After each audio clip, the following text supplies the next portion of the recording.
ನಮಸ್ಕಾರ. ದಾನುಶ್ರೀ ಭಕ್ತಿ ಚಾನೆಲ್ಗೆ ಸ್ವಾಗತ. ದಯವಿಟ್ಟು ಲೈಕ್ ಮಾಡಿ, ಸಬ್ಸ್ಕ್ರೈಬ್ ಮಾಡಿ ಮತ್ತು ಬೆಲ್ ಐಕಾನ್ ಒತ್ತಿ ನಮ್ಮ ಚಾನೆಲ್ಗೆ ಬೆಂಬಲ ನೀಡಿ.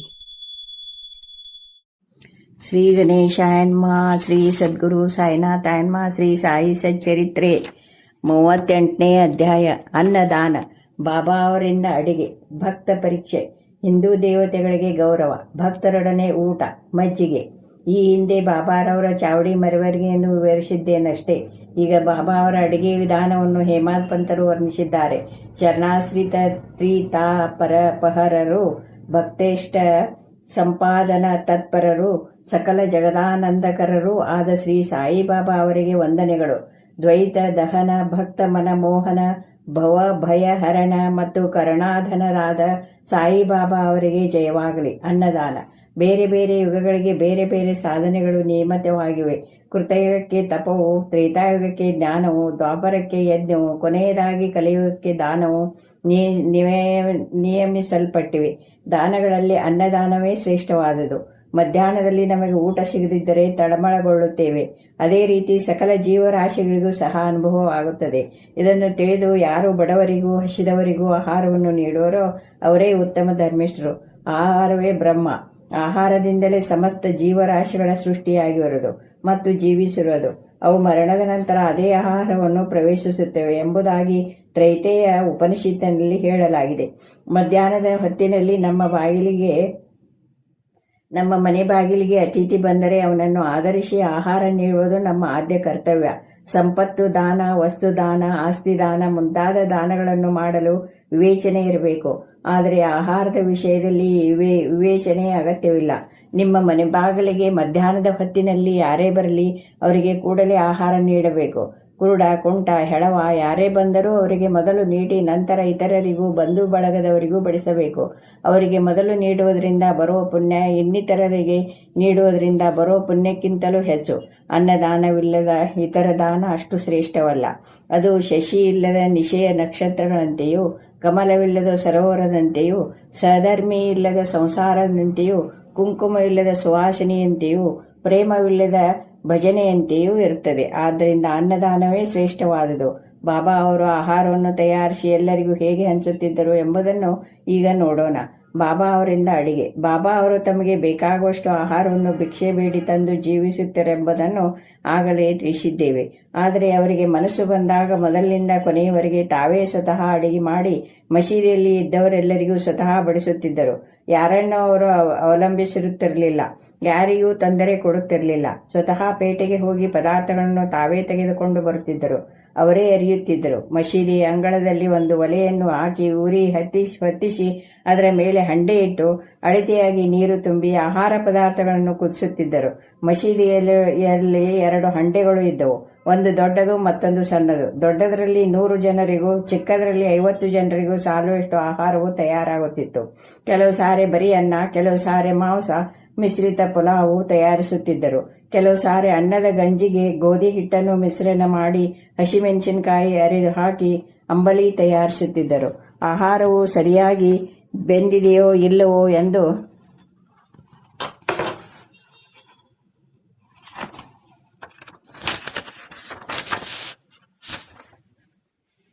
ನೋಡಲು ತಮ್ಮ ನಿಲುವಂಗಿಯ ತೋಳನ್ನು ಮೇಲಕ್ಕೆ ಸರಿಸಿ ಕುದಿಯುತ್ತಿದ್ದ ಹಂಡೆಯೊಳಗಿನ ಪದಾರ್ಥದಲ್ಲಿ ಕೈ ಹಾಕಿ ಚೆನ್ನಾಗಿ ಕಲ್ಕುತ್ತಿದ್ದರು. ಆದರೂ ಅವರ ಕೈ ಸುಡುತ್ತಿರಲಿಲ್ಲ, ಮುಖ ಕುಂದುತ್ತಿರಲಿಲ್ಲ. ಆಹಾರವನ್ನು ಮೊದಲು ತಾತ್ಯಾ ಪಾಟೀಲ್ ಮತ್ತು ಮಾಳ್ಸಾಪತಿಯವರಿಗೆ ಕಳುಹಿಸಿ ಉಳಿದದನ್ನು ಎಲ್ಲರಿಗೂ ಸ್ವಹಸ್ತದಿಂದ ಬಡಿಸುತ್ತಾ ತೃಪ್ತಿ ಪಡುತ್ತಿದ್ದರು. ಈ ರೀತಿ ಬಾಬಾ ಅವರ ಹಸ್ತದಿಂದ ಆಹಾರವನ್ನು ಪಡೆದ ಜನರು ನಿಜಕ್ಕೂ ಧನ್ಯರು. ಬಾಬಾ ಸಸ್ಯಾಹಾರಿ ಮತ್ತು ಮಾಂಸಾಹಾರಗಳನ್ನು ಎಲ್ಲ ಭಕ್ತರಿಗೂ ಕೊಡುತ್ತಿದ್ದರೆ ಎಂದು ಕೆಲವರು ಅನುಮಾನದಿಂದ ಪ್ರಶ್ನೆ ಕೇಳಬಹುದು. ಇದಕ್ಕೆ ಬಹು ಸುಲಭ ಮತ್ತು ನೇರವಾದ ಉತ್ತರ ಇದೆ. ಯಾರಿಗೆ ಮಾಂಸಾಹಾರದ ರೂಢಿ ಇತ್ತೋ ಅಂಥವರಿಗೆ ಮಾತ್ರ ತಮ್ಮ ಹಂಡೆಯಿಂದ ಮಾಂಸಾಹಾರ ನೀಡುತ್ತಿದ್ದರು. ಬೇರೆಯವರಿಗೆ ಅದರ ಸ್ಪರ್ಶ ಕೂಡ ಮಾಡಗೊಡುತ್ತಿರಲಿಲ್ಲ. ಮಾಂಸಾಹಾರವನ್ನು ಅಪೇಕ್ಷಿಸುವ ಮನೋಭಾವವನ್ನು ಸಹ ಹುಟ್ಟಿಸುತ್ತಿರಲಿಲ್ಲ. ಗುರುವು ಕೊಟ್ಟ ಪ್ರಸಾದವನ್ನು ತಾನು ಸೇವಿಸುವುದು ಯೋಗ್ಯವೋ ಅಯೋಗ್ಯವೋ ಎಂದು ಯೋಚಿಸುವವನು ಸದ್ಗತಿಯನ್ನು ಹೊಂದಲಾರನು. ಕೆಲವು ಸಲ ಬಾಬಾ ಈ ಬಗ್ಗೆ ತಮ್ಮ ಭಕ್ತರನ್ನು ಪರೀಕ್ಷಿಸಿದ್ದಾರೆ. ಭಕ್ತ ಪರೀಕ್ಷೆ. ಅಂದು ಏಕಾದಶಿ. ಬಾಬಾ ಅವರು ದಾದಾ ಕೇಳ್ಕರ್ ಅವರನ್ನು ಕರೆದು ನೀನೇ ಸ್ವತಃ ಹೋಗಿ ಮಾಂಸವನ್ನು ತೆಗೆದುಕೊಂಡು ಬಾ ಎಂದು ಹೇಳಿ ಹಣ ಕೊಟ್ಟರು. ದಾದಾ ಕೇಳ್ಕರರು ಆಚಾರಶೀಲ ಬ್ರಾಹ್ಮಣರು. ಸದ್ಗುರುವಿಗೆ ಧನ, ಧಾನ್ಯ, ಉಡುಪು ಇವುಗಳನ್ನು ಮಾತ್ರ ಅರ್ಪಿಸಿದರೆ ಸಾಲದು. ಅವರ ಆಜ್ಞೆಗಳನ್ನು ಏನೇ ಆಗಿರಲಿ ಅವುಗಳನ್ನು ಪಾಲಿಸಬೇಕೆಂದು ಅವರು ಅರಿತಿದ್ದರು. ಅವರ ಆಜ್ಞೆಯನ್ನೇ ಪಾಲಿಸುವುದೇ ನಿಜವಾದ ದಕ್ಷಿಣೆ ಎಂದು ಭಾವಿಸಿ ಸಂತೋಷದಿಂದ ಹೊರಟರು. ಆಗ ಬಾಬಾ ಅವರನ್ನು ಹಿಂದಕ್ಕೆ ಕರೆದು, ನೀನು ಹೋಗಬೇಡ, ಬೇರೆ ಯಾರನ್ನಾದರೂ ಕಳುಹಿಸು ಎಂದರು. ಆಗ ದಾದಾ ತಮ್ಮ ಮನೆ ಜವಾನ ಪಾಂಡುವನ್ನು ಕಳಿಸಿದರು. ಬಾಬಾ ಅವರು ಪುನಃ ಅವನನ್ನು ಕರೆದು ಅವನನ್ನು ತಡೆದರು. ಇನ್ನೊಂದು ಸಂದರ್ಭದಲ್ಲಿ ಬಾಬಾ ಅವರು ಕೇಳ್ಕರರನ್ನು ಕರೆದು, ಈ ಪುಲಾವ್ ಹೇಗಿದೆ ನೋಡು ಎಂದರು. ದಾದಾ ಕೇಳ್ಕರ್ ಸರಿಯಾಗಿದೆ ಎಂದರು. ಆಗ ಬಾಬಾ ಅವರು, ಏನು ನೀನು ರುಚಿ ನೋಡಿಯೂ ಸಹ ಇಲ್ಲ, ಚೆನ್ನಾಗಿದೆ ಎಂಬುದು ಹೇಗೆ ತಿಳಿಯಿತು? ಮುಚ್ಚಳ ತೆಗೆದು ನೋಡು ಎಂದು ಹೇಳಿ ಅವರ ಕೈಯನ್ನು ಆ ಪಾತ್ರೆಯೊಳಗೆ ಹಾಕಿ, ಸ್ವಲ್ಪ ತೆಗೆದು ತಟ್ಟೆಗೆ ಹಾಕು, ಗೊನಗುಟ್ಟಬೇಡ, ನಿನ್ನ ಆಚಾರವನ್ನು ಬದಿಗಿಡು ಎಂದರು. ತಾಯಿಗೆ ನಿಜವಾದ ಪ್ರೇಮ ಅಂಕುರಿಸಿದಾಗ ಮಗುವನ್ನು ಚಿವುಟುತ್ತಾಳೆ. ಅದು ಅಳಲು ಆರಂಭಿಸಿದರೆ ಆಗ ನನ್ನ ಕಂದ ಅಳಬೇಡ ಅಳಬೇಡ ಎಂದು ತಬ್ಬಿಕೊಳ್ಳುತ್ತಾಳೆ.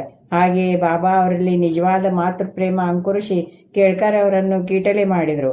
ಅಷ್ಟೇ, ನಿಜವಾಗಿಯೂ ಯಾವ ಗುರುಗಳು ತಮ್ಮ ಶಿಷ್ಯರಿಗೆ ನಿಷಿದ್ಧವಾದ ಆಹಾರವನ್ನು ಸೇವಿಸಲು ಹೇಳಿ ಅವರನ್ನು ಕೆಡಿಸಲಾರರು. ಈ ಹೆಂಡೇ ಲೀಲೆಯು ಸುಮಾರು 1910 ತನಕ ಜರುಗಿ ನಂತರ ನಿಂತು ಹೋಯಿತು. ಹಿಂದೆ ಹೇಳಿದಂತೆ ದಾಸವನು ಅವರ ಕೀರ್ತನೆಯಿಂದ ಬಾಬಾ ಅವರ ಕೀರ್ತಿ ದೇಶದ ಮೂಲೆ ಮೂಲೆಗಳಿಗೂ ವ್ಯಾಪಿಸಿ ಭಕ್ತಕೋಟಿಯು ಶಿರಡಿಯಲ್ಲಿ ನೆರೆಯಲಾರಂಭಿಸಿದರು. ಭಕ್ತರೇ ಅನೇಕ ಥರದ ವಸ್ತುಗಳನ್ನು, ಅನೇಕ ವಿಧವಾದ ನೈವೇದ್ಯವನ್ನು ಅರ್ಪಿಸಲು ತರಹತ್ತಿದರು. ಇವು ಸಾಕಷ್ಟು ಬಂದು ಎಲ್ಲರಿಗೂ ಹಂಚಿದ ನಂತರವೂ ಹೆಚ್ಚಾಗಿ ಉಳಿ ಹತ್ತಿದವು. ಈ ನೈವೇದ್ಯವನ್ನು ಬಾಬಾ ಹೇಗೆ ದೇವಾಲಯಗಳಲ್ಲಿ ಮತ್ತು ದೇವತೆಗಳಲ್ಲಿ ಇಟ್ಟ ಗೌರವವನ್ನು ವಿವರಿಸುವ ನಾನಾ ಸಾಹೇಬ್ ಚಾಂದೋರ್ಕರ್ ಕಥೆಯನ್ನು ನೋಡೋಣ. ಹಿಂದೂ ದೇವತೆಗಳಿಗೆ ಗೌರವ. ಕೆಲವರು ಸಾಯಿಬಾಬಾ ಅವರು ಬ್ರಾಹ್ಮಣರೆಂದು, ಮತ್ತೆ ಕೆಲವರು ಮುಸಲ್ಮಾನರೆಂದು ಹೇಳುತ್ತಿದ್ದರು. ಆದರೆ ಅವರು ಯಾವ ಮತ ಪಂಗಡಕ್ಕೂ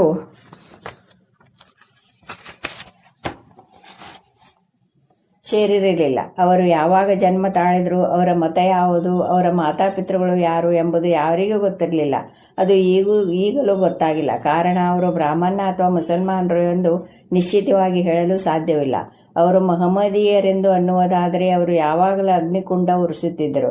ಅವರ ಹತ್ತಿರ ತುಳಸಿ ವೃಂದಾವನವಿತ್ತು. ಶಂಖ ಗಂಟೆಗಳನ್ನು ಬಾರಿಸಲು ಅನುಮತಿ ಇತ್ತಿದ್ದರು. ಈ ವಿಧವಾದ ಹಿಂದೂಗಳ ಪೂಜೆಗೆ ಅನುಮತಿ ನೀಡುತ್ತಿದ್ದರೆ, ಮಹಮ್ಮದಿ ಎನ್ನುವರಾದರೆ ಕಿವಿಗಳನ್ನೇಕೆ ಚುಚ್ಚಿಕೊಂಡಿದ್ದರು? ಹಿಂದೂ ದೇವಾಲಯಗಳನ್ನು ದುರಸ್ತಿಪಡಿಸಲು ತಮ್ಮ ಸ್ವಂತ ಹಣವನ್ನು ಏಕೆ ವ್ಯಯ ಮಾಡುತ್ತಿದ್ದರು? ಅದಕ್ಕೆ ವಿರುದ್ಧವಾಗಿ ಹಿಂದೂ ದೇವಾಲಯ ಮತ್ತು ಹಿಂದೂ ದೇವತೆಗಳಿಗೆ ಅಗೌರವವನ್ನು ಅವರು ಎಂದಿಗೂ ಸಹಿಸುತ್ತಿರಲಿಲ್ಲ. ಒಮ್ಮೆ ನಾನಾ ಸಾಹೇಬ್ ಚಾಂದೋರ್ಕರ್ ಅವರು ತಮ್ಮ ನಾದನೀಯ ಪತಿಯಾದ ಬನ್ನಿವಾಲೆಯವರೊಡನೆ ಶಿರಡಿಗೆ ಬಂದರು. ಅವರು ಮಸೀದಿಗೆ ಹೋಗಿ ಬಾಬಾ ಅವರಿಗೆ ನಮಸ್ಕರಿಸಿ ಮಾತನಾಡಲು ಆರಂಭಿಸಿದ ಕೂಡಲೇ ಬಾಬಾ ಅವರು ನಾನಾ ಅವರನ್ನು ಕುರಿತು, ಇಷ್ಟು ದಿನ ನನ್ನ ಸಂಗಡವಿದ್ದರೂ ಸಹ ನೀನು ಈ ರೀತಿ ಮಾಡಬಹುದೇ ಎಂದರು. ನಾನಾ ಅವರಿಗೆ ಮಾತಿನ ಅರ್ಥವಾಗಲಿಲ್ಲ. ಆದ್ದರಿಂದ ಅವರು ವಿವರಣೆ ಕೇಳಿದರು. ಆಗ ಬಾಬಾ ಅವರು, ನೀನು ಕೋಪರ್ಗಾಂವಕ್ಕೆ ಬಂದು ಅಲ್ಲಿಂದ ಶಿರಡಿಗೆ ಹೇಗೆ ಬಂದೆ ಎಂದು ಕೇಳಲು ನಾನಾ ಅವರಿಗೆ ಕೂಡಲೇ ತಮ್ಮ ತಪ್ಪಿನ ಅರಿವಾಯಿತು. ಅವರು ಸಾಮಾನ್ಯವಾಗಿ ಶಿರಡಿಗೆ ಬರುವಾಗ ದಾರಿಯಲ್ಲಿ ಗೋದಾವರಿ ನದಿಯ ದಡದಲ್ಲಿದ್ದ ಕೋಪರ್ಗಾಂವದ ಶ್ರೀ ದತ್ತರ ಗುಡಿಯನ್ನು ಸಂದರ್ಶಿಸಿ ಬರುತ್ತಿದ್ದರು. ಆದರೆ ಈ ಸಾರಿ ತಮ್ಮ ಸಂಬಂಧಿಗಳು ಶ್ರೀ ದತ್ತರ ಭಕ್ತರಾಗಿದ್ದರೂ ಸಹ ಶಿರಡಿಗೆ ಬರುವುದು ತಡವಾಗಬಾರದೆಂದು ಬಗೆದು ಅವರನ್ನು ನೇರವಾಗಿ ಕರೆದುಕೊಂಡು ಬಂದಿದ್ದರು. ಆಗ ಅವರು ನಡೆದ ವಿಷಯವೆಲ್ಲನ್ನು ತಿಳಿಸಿ ಗೋದಾವರಿಯಲ್ಲಿ ಸ್ನಾನ ಮಾಡುವಾಗ ಕಾಲಿಗೆ ಮುಳ್ಳು ಚುಚ್ಚಿ ಬಹಳ ನೋವಾಯಿತೆಂದು ಹೇಳಿ ತಮ್ಮ ತಪ್ಪನ್ನು ಒಪ್ಪಿಕೊಂಡರು.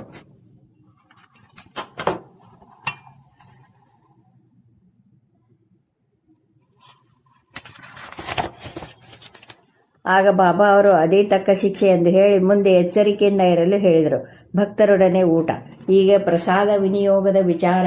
ಮಧ್ಯಾಹ್ನದ ಆರತಿಯಾದ ನಂತರ ಬಾಬಾ ಅವರು ಉದಿಯನ್ನು ಕೊಟ್ಟು ಆಶೀರ್ವದಿಸಿ ಎಲ್ಲರನ್ನೂ ಕಳಿಸುತ್ತಿದ್ದರು. ನಂತರ ಮಸೀದಿಯ ಒಳಗೆ ಹೋಗಿ ತಮ್ಮ ಇಕ್ಕೆಲುಗಳಲ್ಲಿ ಭಕ್ತರನ್ನು ಕೂಡಿಸಿಕೊಂಡು ಊಟ ಮಾಡುತ್ತಿದ್ದರು. ಭಕ್ತರು ತಾವು ತಂದ ಎಲ್ಲ ನೈವೇದ್ಯಗಳನ್ನು ಚೆನ್ನಾಗಿ ಬೆರೆಸಿ ಬಾಬಾ ಅವರ ಮುಂದೆ ಇಡುತ್ತಿದ್ದರು. ಆಗ ಬಾಬಾ ಅವರು ಅದನ್ನು ಮೊದಲು ದೇವರಿಗೆ ಅರ್ಪಿಸಿ ನಂತರ ಸ್ವೀಕರಿಸುತ್ತಿದ್ದರು. ಕೆಲವು ಭಾಗವನ್ನು ಹೊರಗಡೆ ಕಾಯುತ್ತಿದ್ದ ಭಕ್ತರಿಗೆ ಹಂಚಿ ಉಳಿದುದನ್ನು ಒಳಗಡೆ ನೆರೆದ ಭಕ್ತರಿಗೆ ಹಂಚುತ್ತಿದ್ದರು. ಬಾಬಾ ಅವರು ಶ್ಯಾಮ ಮತ್ತು ನಾನಾ ಸಾಹೇಬ್ ನಿಮೋನ್ಕರ್ ಅವರನ್ನು ಬಡಿಸಲು ನೇಮಿಸಿದ್ದರು. ಅವರು ತಮ್ಮ ಕರ್ತವ್ಯವನ್ನು ಶಿರಸಾವಹಿಸಿ ನೆರವೇರಿಸುತ್ತಿದ್ದರು. ಈ ರೀತಿ ಭಕ್ತರು ತೃಪ್ತಿ ಹೊಂದುತ್ತಿದ್ದರು. ನಿತ್ಯ ಪವಿತ್ರವಾಗಿತ್ತು ಆ ಪ್ರಸಾದ. ಮಜ್ಜಿಗೆ. ಒಂದು ಸಾರಿ ಹೇಮಾತ್ ಪಂತರು ಬಾಬಾ ಅವರ ಜೊತೆಯಲ್ಲಿ ಹೊಟ್ಟೆ ತುಂಬ ಊಟ ಮಾಡಿದರು. ಆಗ ಬಾಬಾ ಅವರು ಒಂದು ಲೋಟದಲ್ಲಿ ಮಜ್ಜಿಗೆಯನ್ನು ತರಿಸಿ ಅದನ್ನು ಅವರಿಗೆ ಕೊಟ್ಟರು. ಅದರ ಬಿಳಿ ಬಣ್ಣವು ಅವರಿಗೆ ಮೆಚ್ಚುಗೆ ಆಯಿತು. ಆದರೆ ಅದಕ್ಕೆ ಹೊಟ್ಟೆಯಲ್ಲಿ ಸ್ಥಳವಿಲ್ಲವಲ್ಲ ಎಂದು ಚಿಂತಿಸಿದರು. ಆದರೂ ಸ್ವಲ್ಪ ರುಚಿ ನೋಡಿದರು. ಅವರ ಮನೋಭಾವವನ್ನು ಕಂಡ ಬಾಬಾ ಅವರು, ಇಂತಹ ಸಂದರ್ಭ ಮತ್ತೊಮ್ಮೆ ದೊರಕಲಾರದು, ಪೂರ್ತಿ ಕುಡಿದು ಬಿಡು ಎಂದರು. ಹೇಮಾದ್ ಪಂತರು ಪೂರ್ತಿ ಕುಡಿದರು. ಬಾಬಾ ಅವರ ಭವಿಷ್ಯ ನಿಜವಾಯಿತು. ಯಾಕೆಂದರೆ ಸ್ವಲ್ಪ ದಿನಗಳಲ್ಲಿಯೇ ಬಾಬಾ ಪರಲೋಕ ಯಾತ್ರೆ ಮಾಡಿದರು. ಹೇಮಾದ್ ಪಂತರು ಒಂದು ಲೋಟ ಮಜ್ಜಿಗೆ ಕುಡಿದರು. ಆದರೆ ಅವರು ಸಾಯಿ ಲೀಲೆ ಎಂಬ ಅಮೃತವನ್ನು ನಮಗೆ ಸಮೃದ್ಧಿಯಾಗಿ ಒದಗಿಸಿದ್ದಾರೆ. ಆದ್ದರಿಂದ ನಾವು ಅವರಿಗೆ ಕೃತಾರ್ಥರಾಗಿರಬೇಕು. ನಾವು ಈ ಸಾಯಿ ಲೀಲಾಮೃತವನ್ನು ಸೇವಿಸಿ ಸಂತಸದಿಂದಿರೋಣ. ಶ್ರೀ ಸಾಯಿ ಪ್ರಣಾಮ.